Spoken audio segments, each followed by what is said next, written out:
David Strathern and Eve Insler.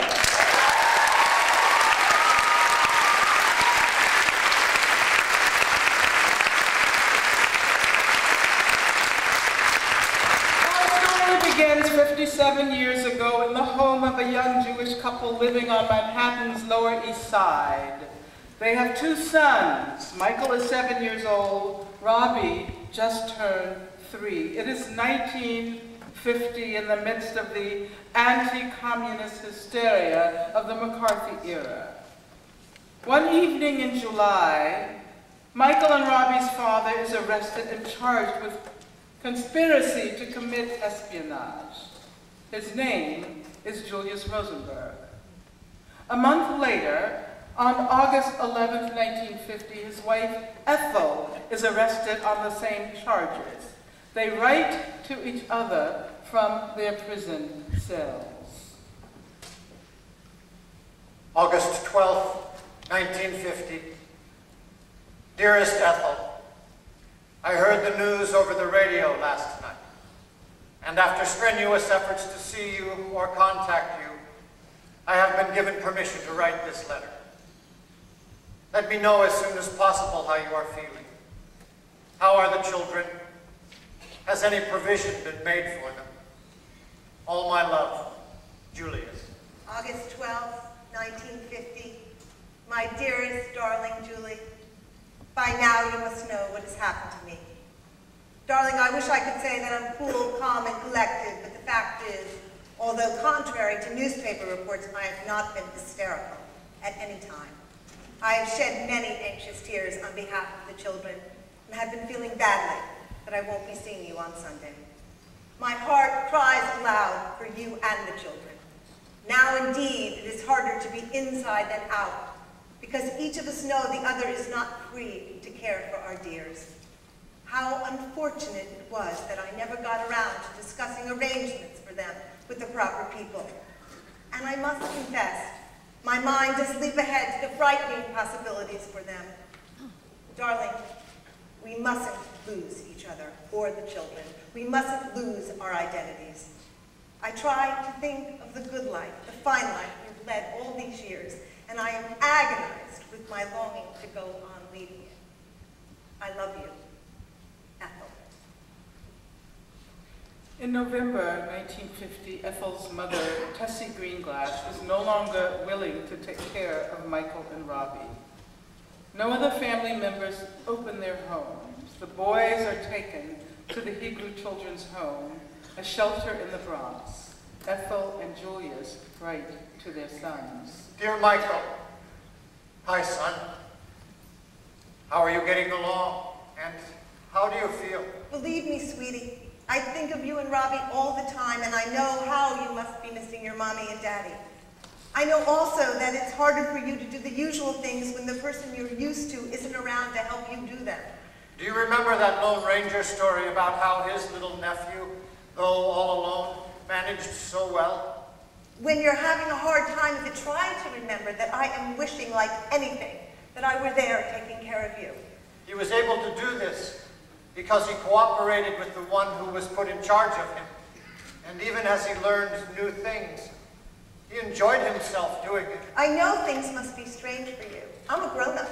And yet it was also hard for me to get used to new surroundings and new people and a new routine. So don't expect too much of yourself at first. It will take a little while until you are comfortable about things. As for Robert's crying, darling, he is quite young and isn't able to understand. It is hard for him to grasp the fact that it is best for both of you at this time to be at this temporary home. I was so glad to hear that you and Robbie sleep next to each other like you did at home. When I lie in bed before I fall asleep, I pretend that I see you both, kiss you goodnight, and tuck you in the way I used to. I love you with all my heart, even though I am not able to be with you or see you at this time. You can rest assured that in the future we'll all be together. Be well and try hard to play and be happy. And I say to my two dears, even though you can't actually see me or hear me, don't mind. Things will work out. Mommy and Daddy are looking after you and loving you all the time. So hush. Now, sleep, rest till morning. All my love, your own Daddy, Julius. Many, many kisses to my sweethearts, Mommy. During the trial in March 1951, the prosecution claims that the Rosenbergs gave the secret of the atomic bomb to the Soviet Union. The trial lasts 2 weeks. Ethel and Julius are convicted of conspiracy to commit espionage. In April, Judge Kaufman declares them personally responsible for the Korean War and sentences them to death.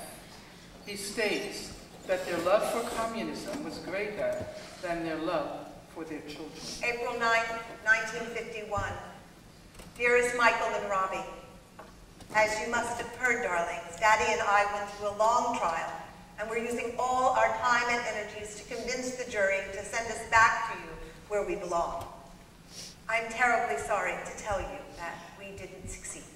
But I am very happy to say we are going to keep right on trying until we do succeed.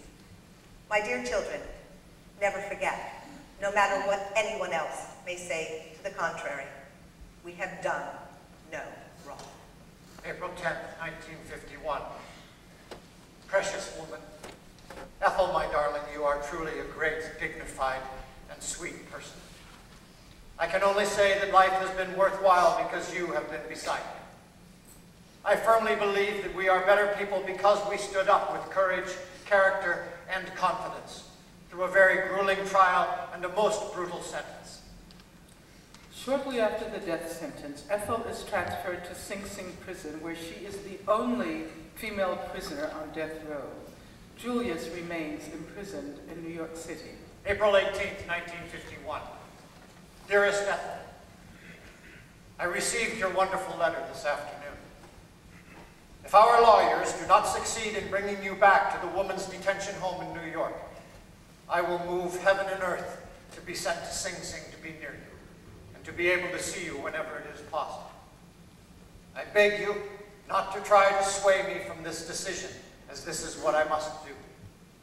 I want to shield and protect you and be with you in this time of need, and to hold you in my arms. Always your very own, Julius.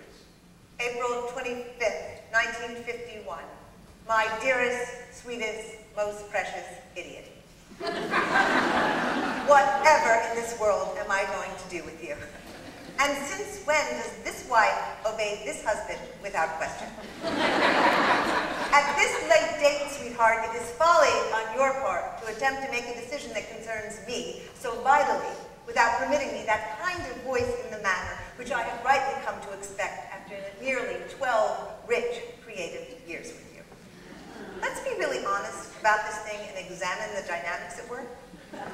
Isn't it the fact that when the authorities decreed the harsh punishment of incarceration at Sing Sing for me, they also dealt your manhood a severe blow? Soon Julius is also transferred to death row in Sing Sing, and they are permitted to visit every week. A cage is placed next to Ethel's cell in the empty women's wing, and they converse between the bars. They meet regularly with their lawyer, Manny Block, and write to him frequently about legal matters and family visits. Arrangements are made for Michael and Robbie to visit with their parents in prison, first with Ethel, and then with Julius. May 16, 1951. Dear Manny, now I have a special request for you to make. Please, when you see the warden next, won't you plead with him to allow me to have Michael's plant outside the cell, where I can see it, but not touch it? At the very least, couldn't I see it just once so that I could truthfully tell Michael what it looks like? My God, what harm can there possibly be? What crime committed if I'm allowed to see this one token of love for my darling children whom I have not seen for close to